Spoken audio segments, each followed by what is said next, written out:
Hello बच्चों, कैसे हैं आप सभी लोग। बच्चों, आज इस लेक्चर में हम डिस्कस करने वाले हैं एक बहुत ही खास और इम्पोर्टेंट क्वेश्चन। आज जो हमारा लेक्चर है, जो हम डिस्कस करने वाले हैं, वो है क्वेश्चन नंबर 3 का क्यू। तो जैसे कि आप सभी को पता है, अभी हमारा जो सीरीज चल रही है, मैं वो आज आप लोगों को पहले इन्फॉर्म कर देता हूँ। अभी हम जो देख रहे हैं बीएससी फर्स्ट ईयर सेम 2 के क्वेश्चन पेपर देख रहे हैं, जिसमें हम देख रहे हैं अभी समर 2019 का differential equation paper number 3। Okay, तो स्टार्ट करेंगे आज का हमारा टॉपिक। तो जैसे कि आप सभी को पता है, हमारी जो सीरीज चल रही है उसमें अभी हम डिफरेंशियल इक्वेशन के पेपर सॉल्व कर रहे हैं। और मैं चाहता हूं कि आप ये लेक्चर्स को अच्छे से देखिए भी और इसकी नोट्स भी अच्छे से बनाइए, ताकि आप लोगों को आगे कोई परेशानी ना हो। तो चलिए शुरू करते हैं। आज हमारा जो क्वेश्चन है वो है यूनिट फर्स्ट का ही क्वेश्चन नंबर 3, जिसमें हम अभी सॉल्व करने वाले हैं क्यू। लास्ट लेक्चर में हमने पी देखा है। अब इस इक्वेशन में अपने को सॉल्यूशन फाइंड करने के लिए बोला है x y minus d y by d x is equal to y cube e raise to the power minus x square का। ये क्वेश्चन आपको एग्जाम में 5 मार्क के लिए आया है। तो अब इसका सॉल्यूशन हम कैसे बनाएंगे? क्लियर दिखाई दे रहा है सभी को? आवाज भी बराबर आ रही होगी? ठीक है, चलिए मैं आगे बढ़ता हूँ। तो चलिए हम इसका सॉल्यूशन बनाते हैं। सबसे पहले हम यहाँ पर क्या करेंगे स्टूडेंट्स, इसका सॉल्यूशन लिखते हैं। देखो, अभी सॉल्यूशन मैं यहाँ पर बना रहा हूँ।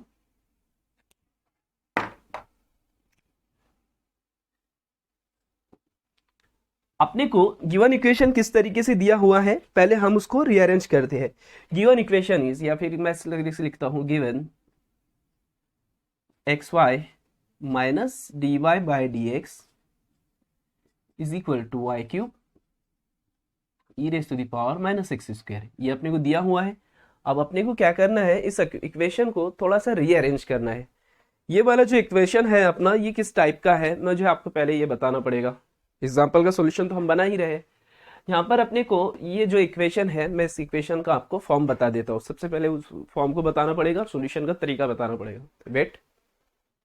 तो स्टूडेंट्स, जैसे आप लोगों को मैंने बताया हूँ, ये वाला जो इक्वेशन है अपना, भी जो एग्जाम्पल दिया है, वो एग्जाम्पल जो है अपना ये बर्नौलीज इक्वेशन का एग्जाम्पल है। अब बर्नौलीज इक्वेशन क्या होती है, तो मैंने इधर बताया हूँ आप लोगों को। बर्नौलीज इक्वेशन का जो फॉर्म होता है इस तरीके से होता है, d y by d x plus p y is equal to y raise to the power n into q. अगर आपको लीनियर इक्वेशन पता होगा, लीनियर डिफरेंशियल इक्वेशन, हमने उसमें देखा है कि d y by d x plus p y is equal to q आता है। ये साथ में टर्म नहीं आती है। तो उसका सॉल्यूशन हम जो फाइंड करते थे, उसके अंदर हमें पता है पी और क्यू यहाँ पर एक्स के फंक्शन है। अब देखो, ये जो हमने इक्वेशन दिया है, ये बर्नौलीज इक्वेशन है। यहाँ पर y raise to the power n आया है, तो हम इसको लीनियर इक्वेशन में कन्वर्ट करेंगे। लीनियर इक्वेशन में कन्वर्ट करने के लिए हम क्या करते हैं, ये y raise to the power n यहाँ से हटाना पड़ेगा। पूरी इक्वेशन को हम y raise to the power n से डिवाइड कर देते हैं। तो जब इसको डिवाइड करेंगे तो जाहिर सी बात है, इसके साथ में आ जाएगा y raise to the power minus n d y by d x. आप सोच रहे ये ऊपर क्यों आया? एक्चुअली ये पहले ऐसे होगा, d y by d x upon y raise to the power n. Divide करेंगे जब, ऊपर जाकर माइनस एन बन जाएगा। सिमिलरली यहाँ पर भी आएगी ये टर्म। तो ऑलरेडी एक y है, तो एक उसमें से कम होगा, तो y raise to the power 1 minus n बचेगा, और इधर वाला q बचेगा। ऐसे में हम क्या करते हैं, ये जो p का कोएफिशिएंट है, जैसे y raise to the power 1 minus n, इसको हम y raise to the power 1 minus n को v सब्सटीट्यूट कर लेते हैं। इसको हम क्या करेंगे, v सब्सटीट्यूट कर लेंगे, और साथ ही साथ इसका डेरिवेटिव कर देंगे। ठीक है, अभी मैं उम्मीद करता हूँ आप लोगों को ये प्रोसीजर जो है वो समझ में आया होगा। इस तरीके से सब्स्टिट्यूशन करेंगे, और सब्स्टिट्यूशन करने के बाद इसका जो डेरिवेटिव आएगा, ये सारी वैल्यूज को हम वापस से अपने इक्वेशन में रखेंगे और उसको फिर सिंपल करेंगे। तो बस आपको मैंने यहाँ पर ये बताया हूँ कि बर्नौलीज इक्वेशन जो है अपना, ये इक्वेशन को हमें क्या करना है, अगर इस तरीके का इक्वेशन दिया रहा तो हम वो क्यू के साथ जो भी टर्म रहेगी उसको पूरी इक्वेशन को उससे डिवाइड करेंगे और उसको लीनियर इक्वेशन में कन्वर्ट करेंगे। अब कैसे कन्वर्ट करते हैं, मैं इस एग्जांपल में आप लोगों को बता रहा हूँ। अब इसके डिटेल लेक्चर्स अगर आपको देखने हैं, तो हमारी जो इसी चैनल के ऊपर मैं शुरू करने वाला हूँ अपना पूरा सिलेबस बीएससी फर्स्ट ईयर का, तो आप उसके अंदर अटेंड कीजिए। सारी शुरुआत से देखिए, बर्नौलीज इक्वेशन को कैसे सॉल्व करना, इसके अलग एग्जांपल कैसे देखना, ये सारी चीजें आपको वहां से क्लियर हो जाएगी। क्योंकि अभी हमारे क्वेश्चन पेपर की सीरीज चल रही है, और इसके अंदर मैं चाहता हूँ कि सिर्फ क्वेश्चन पर ही फोकस हो, हमें लेना क्या है, तो उसी के हिसाब से हम यहाँ पर चलेंगे। फिर भी मैंने आप लोगों को बर्नौलीज इक्वेशन क्या होती है, किस तरीके से होती है, ये थोड़ी हिंट दे दिया हूँ। तो चलिए आगे बढ़ते हैं। सबसे पहले अब यहाँ पर हम क्या करेंगे, इस इक्वेशन को मैं क्या करता हूँ, इसे रीअरेंज कर लिया मैंने और इसको इस तरीके से लिख दिया हूँ, ठीक है। अब यहाँ पर देखिए हम क्या करेंगे, इस इक्वेशन को क्या करेंगे, डिवाइड करेंगे। y raise to the power 3 जो है ये अपने को नहीं चाहिए, अगर कंपेयर करोगे इसको आप तो ये कुछ उस टाइप का दिख रहा है। पहले तो देखिए आप क्या करो, इसको dy बाई डी जो है अपना, इसको फॉर्म में लेकर आओ, या फिर आप डायरेक्ट ही क्या करो, इसको y raise to the power 3x से इसको डिवाइड कर दो। तो मैंने डिवाइड किया, पूरी इक्वेशन को लिख देता हूँ मैं यहाँ पर, डिवाइडिंग इक्वेशन नंबर, इसको दे देता हूँ मैं 1, dividing 1 by y raise to the power 3।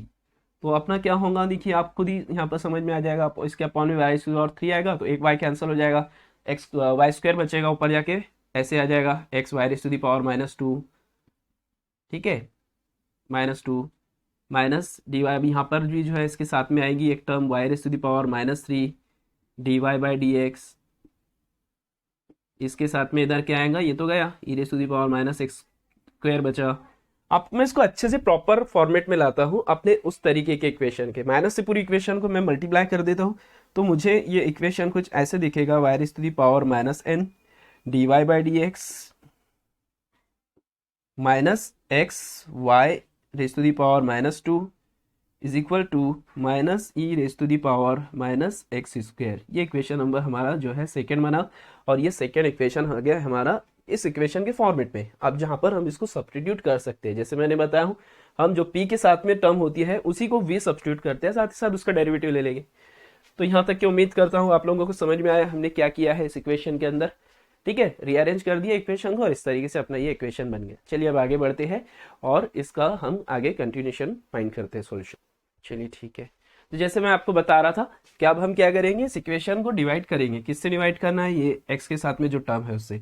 तो हम डिवाइड नहीं करना है, सब्स्टिट्यूट करना है। तो हमने लिखा put y raise to the power -2 is equal to v, derivative ले लेंगे दोनों side with respect to x। तो इसका डेरिवेटिव क्या हो जाएगा, क्या होना चाहिए आपके हिसाब से, इसका डेरिवेटिव हो जाएगा -2, नीचे आएगा y raise to the power -3 बचा, और साथ में y का डेरिवेटिव आएगा dy बाई dx, और इधर जो होगा वो बचेगा dv बाई dx। पता नहीं नीचे का दिखाई दे रहा है, वेट देख लेता हूँ नीचे का दिख रहा है कि आप लोगों को, ठीक है नहीं आ रहा है, ठीक है कोई इशू नहीं, ऊपर सब्स्टिट्यूट कर देता हूँ मैं, वापस ये इक्वेशंस को ऊपर लिखता हूँ, अगर नीचे का नहीं दिख रहा है तो कोई मसला नहीं।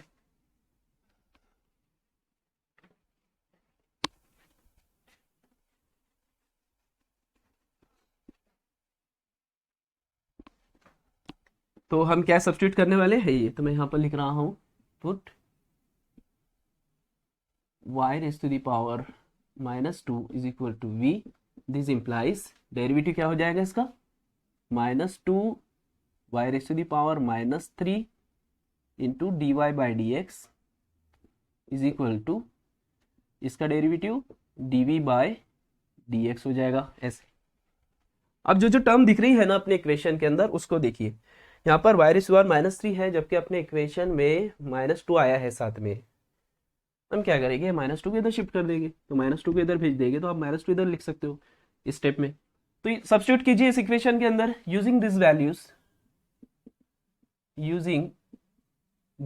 वैल्यूज इन 2, ठीक है, रोमन में लिखा है इसलिए 2 ऐसे लिख देता हूँ। अब ये वैल्यूज हम यहाँ पर यूज कर रहे हैं इस इक्वेशन में, तो अपना इक्वेशन देखिए क्या बनेगा। अब ये y raise to the power -3 dy by dx, मतलब ये वाली वैल्यू के प्लेस पर आएगी, ये -2 तो इधर चला गया, तो ऐसे आएगा -1/2 dv बाई dx, उसके बाद में माइनस, अब ये वाई स्क्वायर के इसके प्लेस पर हमने क्या सब्स्टिट्यूट किया, -2 की एक v, तो ये होगा -xv, और इधर is equal to minus e raise to the power -x square, ये एज इट इज, ओके। अब हम क्या करेंगे, पूरी इक्वेशन को देखो हर जगह माइनस दिख रहा है इसके अंदर, हम क्या करते हैं पूरी इक्वेशन को -2 से मल्टीप्लाई करते हैं, तो इधर का 2 कैंसिल होगा, माइनस प्लस हो जाएगा, तो इधर आ जाएगा dv बाई dx। मैं लिख नहीं रहा हूँ ये छोटी छोटी चीज़ें, इतना कॉमन सेंस हमें है और हम लगा ही लेंगे उतना तो मतलब समझ में आ जाएगा उसके, वरना लिखना चाहो तो आप स्टेप बढ़ा सकते हो, multiply -2 by both side etc etc। अब ऐसे करिए डी बाई डी एक्स जो है यहाँ पर ऐसे बचेगा, -2 तो कट जाएगा क्योंकि -2 से हमने मल्टीप्लाई किया है, तो -2 कटेगा, यहाँ का 2 कैंसिल होगा, माइनस का प्लस हो जाएगा, यहाँ का भी प्लस होगा, 2 साथ में आएगा, 2x और यहाँ पर ऐसे v माइनस यहाँ का कैंसिल होगा, तो यहाँ पर 2 साथ में आ जाएगा इसके, 2 e raise to the power -x²। ये इक्वेशन जो बना है अपना इक्वेशन नंबर 3 बन चुका है अब अपना एक linear equation in v। Clear है? तो इक्वेशन जो आया है हमारा, ये इक्वेशन जो आया है ये लीनियर इक्वेशन बन चुका है, किसमें बना है? v में, v वेरिएबल में। ठीक है, तो अगर आप कंपेयर करोगे यहाँ पर मैं लिख सकता हूं it is a linear equation mean variable या फिर in v। Here p is equal to, p क्या है अगर देखोगे तो 2x है, q क्या है यहाँ पर? q is equal to 2 e raise to the power -x²। अब मैंने ये वाली इक्वेशन को लीनियर माना और p और q है ना यहाँ के लिया हुआ इसके अंदर, वैसा नहीं भी लिया, डायरेक्ट भी सॉल्यूशन निकाला तो चलेगा, लेकिन कैसा लिखना पड़ेगा। तो हम क्या कर सकते हैं, लीनियर इक्वेशन का सॉल्यूशन फाइंड करने का प्रोसीजर अपने को पता है। हम क्या करेंगे यहाँ पर, टू फाइंड IF क्या होता है? IF is equal to e raise to the power integration p dx। E raise to the power integration p के प्लेस पे मैं रखूंगा 2x dx, इसकी वैल्यू हो जाएगी x², 2x का 2 कांस्टेंट बाहर, x का इंटीग्रेशन होगा x²/2, 2 गेट कैंसिल, डायरेक्ट लिख रहा हूँ x²। और वो हम प्लस सी यहाँ पर यूज नहीं करते हैं, हमने IF के केस में हम डायरेक्ट इसको इस तरीके से लिखेंगे। IF मिल गया। ऑल्सो सॉल्यूशन कैसे लिखेंगे, तो सॉल्यूशन जो है इधर लिखता हूँ मैं इसका, ऑल्सो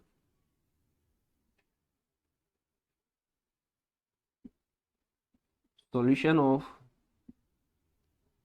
3 is क्या होगा, याद अगर होगा तो क्या लिखते थे, y इंटू IF लिखते थे, लेकिन अपना इक्वेशन v में है तो v लिखेंगे, v into IF is equal to integration q into IF dx plus c। v IF की वैल्यू निकला हूँ यहाँ पर x², q जो है अपना 2 e raise to the power -x², e raise to the power ये x² है dx प्लस c। लास्ट वाला दिख रहा होगा आप लोगों को? ठीक है, दिख रहा है लास्ट का? ओके ठीक है, चलिए आगे बढ़ते हैं। इसके बाद में हम क्या करेंगे, अब इसका इंटीग्रेशन देखो, e raise to the power -² plus x² cancel, तो कांस्टेंट भी बाहर, यहाँ से e raise to the power -² plus x² एक स्टेप बढ़ा रहा हूँ, यानी ऐसे होगा -x² प्लस x², तो 0 हो जाएगा। फिर उसके बाद में इंटीग्रेशन में क्या बचा, ओनली 1 dx प्लस c, इसका इंटीग्रेशन हो जाएगा x, तो मतलब बचा 2x प्लस c, और ये किसकी वैल्यू आई है, v e raise to the power x² की। अब बच्चों यहाँ पर देखो लास्ट का दिखाई दे रहा है, तो ये हो गया अपना यहाँ तक कि इसका सॉल्यूशन। ओके ठीक है, यहाँ तक कि इसका जो सॉल्यूशन हमने बनाया है। अब ये जो सॉल्यूशन हमारा बना है ये वाला लास्ट आंसर हो गया है, लेकिन अपना ओरिजिनल वेरिएबल y और x थे, यानी अपने को एग्जांपल y और x में दिया था, v नहीं था, तो हम v की वैल्यू वापस से सब्स्टिट्यूट करेंगे। तो v की वैल्यू क्या सब्स्टिट्यूट करोगे आप, v की वैल्यू आप सब्स्टिट्यूट करोगे, वहां पर हमने क्या लिया था, v -y², तो जहां जहां v दिख रहा है -y² रख दो। तो हम क्या कर सकते हैं, इसमें -y² रखते हैं, तो आपका सोल्यूशन बन जाएगा। क्या लिखा जाए इसको, अब